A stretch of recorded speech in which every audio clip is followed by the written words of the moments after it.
বন্ধুরা, এটা শুধু আমাদের বাংলাদেশেই সম্ভব, বুঝতে পারছেন? আমাদের বাংলাদেশে এমন কোনো আকাম কুকাম নাই যে ঘটেনি।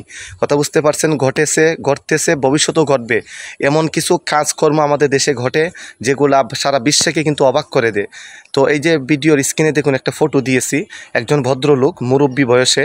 তো উনি কি করলো, ওনার মোটরসাইকেলের সাথে একটি ছাগলকে বেঁধে বেঁধে উনি নিয়ে যাচ্ছে। ওই লোকটি মোটরসাইকেল চালাইতেছে আর পিছনে ছাগলটি বাঁধা, ওই ছাগলটিকে নিয়ে যাচ্ছে। কথা বুঝতে পারছেন? তো এই বিষয়টা কিন্তু আসলে খুবই দুঃখজনক। আমার কাছে এতই দুঃখজনক মনে হয়েছে, আমি ভিডিও না করে পারলাম না। বিষয়টা হচ্ছে, দেখুন, একটা বুবা প্রাণী, বুধ শক্তিহীন একটি প্রাণী, যে প্রাণীটি কথা বলতে পারে না, অসহায় একটা প্রাণী, সেটিকে উনি মোটরসাইকেলের সাথে বেঁধে উনি টেনে টেনে নিয়ে যাচ্ছে।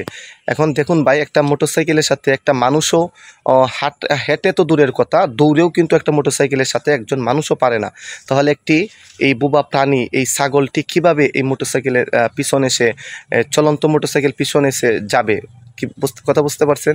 দেখুন, আমার এই জিনিসটা খুব অবাক লেগেছে। বিষয়টা হয়েছে কি জানেন? ঘটনাটা, ওই ছাগলটি ওই ভদ্রলোকের, ওই যে মুরব্বী চাচা, ওনার ক্ষেত নাকি, ফসলের ক্ষেত নাকি খেয়ে ফেলছে। তো এখন উনি ওই ছাগলটিকে ধরেছে খোয়ারে দেওয়ার জন্য। কথা বুঝতে পারছেন? খোয়ারে দিবে। তো এই জন্যে উনি ছাগলটিকে নিয়ে যাচ্ছে মোটরসাইকেলের পিছনে বেঁধে।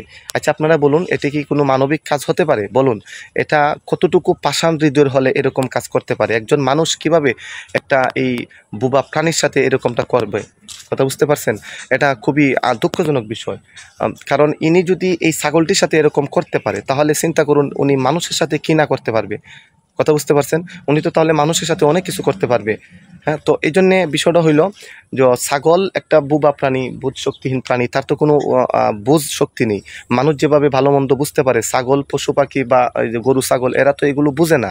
তারা তো করতেই পারে স্বাভাবিক, হ্যাঁ, ফসলের ক্ষেত তো খাইতেই পারে স্বাভাবিক। তাহলে আপনার আমার জন্য উচিত হলো কি, যে কি করা, তাকে করা, তার মালিক খুঁজে তাকে, মালিককে সংশোধন করা, মালিককে শুধরানো, মালিককে বলা যে আপনার ছাগল আমার ক্ষেতের ক্ষতি করতেছে, আপনি ছাগলকে আপনি আটকান। কথা বুঝতে পারছেন? তো এইভাবে এই ছাগলটিকে কষ্ট দেওয়ার কি মানে বলেন?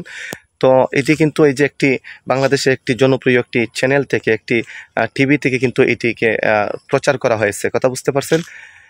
তো আমার ভিডিও করার উদ্দেশ্য হলো যে আমরা মানুষ হিসেবে যে আমাদের একটা যে সদয় প্রীতি পশু পাখিদের প্রতি, আল্লাহ রাসূল সাল্লাল্লাহু আলাইহি ওয়াসাল্লামও কিন্তু হাদিসের মধ্যে বলেছেন যে পশু পাখির প্রতিও কিন্তু যত্নশীল হতে হবে, তাদের প্রতিও যথেষ্ট ভালোবাসা থাকতে হবে। কথা বুঝতে পারছেন? পশু পাখিকে কখনো কোনোভাবে কষ্ট দেওয়া যাবে না। কথা বুঝতে পারছেন? তো আমরা দেখুন আজ কতটুকু নিচে নেমে গেছি। মানুষ হিসেবে আমরা লজ্জাবোধ করে পরিচয় দিতে, যে আমরা মানুষ হয়েও একটা বোবা, একটা বুঝশক্তিহীন প্রাণীর সাথেও আমরা একটু ভালো ব্যবহার করতে পারি না। কথা বুঝতে পারছেন? এই চাচা যে কাজটি করেছে, এটি অমানবিক কাজ, এটি খুবই দুঃখজনক, এটি খুবই দুঃখজনক। তো আসলে এর থেকে আমাদেরকে শিক্ষা নেওয়া উচিত। উনি এইভাবে ছাগলটিকে না নিয়ে অন্যভাবে কিন্তু নিতে পারতেন। যাই হোক, পরিশেষে কথা হচ্ছে এটাই যে ভিডিওটা যারাই দেখবেন একটু শেয়ার করে দেওয়ার চেষ্টা করবেন, আর এখান থেকে শিক্ষা নেওয়ার চেষ্টা করবেন। আমরা সকলেই যেন পশু পাখিদের প্রতি যত্নশীল হব, তাদের প্রতি যেন স্নেহশীল হব, কখনো পশু পাখিকে কষ্ট দিব না। আল্লাহ পাক সবাইকে সঠিক বুঝ শক্তি দান করুন, আমিন।